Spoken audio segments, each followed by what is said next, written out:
বসন্তের রঙে রঙিন হলো রাজধানী। পথে পথে বাসন্তী রঙের পোশাক আর ফুলেল সজ্জায় সজ্জিত নানা বয়সী মানুষের চলাচল। নাচে গানে প্রীতিবন্ধনে বসন্ত উৎসবেরও আয়োজন ছিল ফাল্গুনের পয়লা দিনটিতে।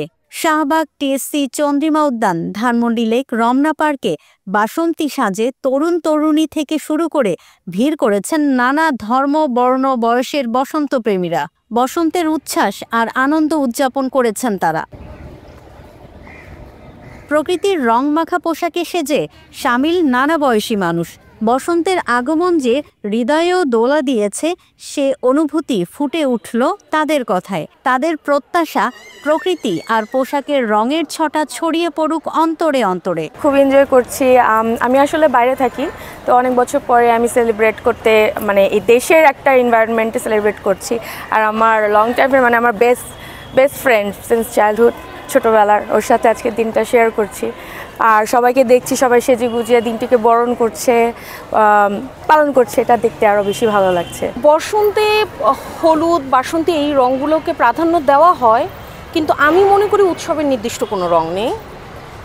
উৎসব আপনি যে কোনো রঙে পালন করতে পারেন, আর বসন্ত বা বৈশাখ দুইটাই হলো রঙের উৎসব।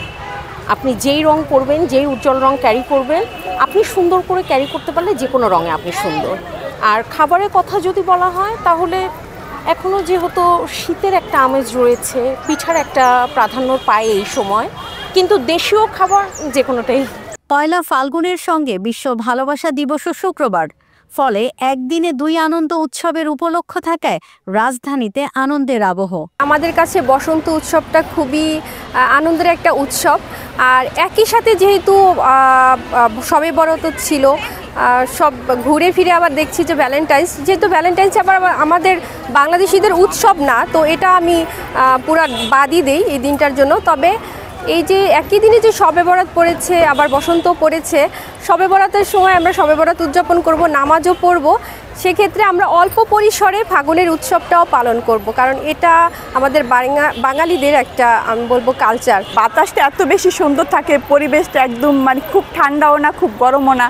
আর সবাই শাড়ি পরে, ফুল পরে, ফুল শাড়ি সব কিছু মিলে পরিবেশটা একেবারে অন্যরকম।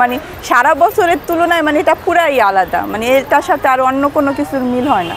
শীতের রিক্ততা ভুলে ভালোর প্রার্থনা হোক অন্তরে অন্তরে, এমনটাই চাওয়া সব স্তরের মানুষের। মামুন খান ও রায়হান হোসেনের তথ্য ও ভিডিও নিয়ে রিপোর্ট risingBD.com।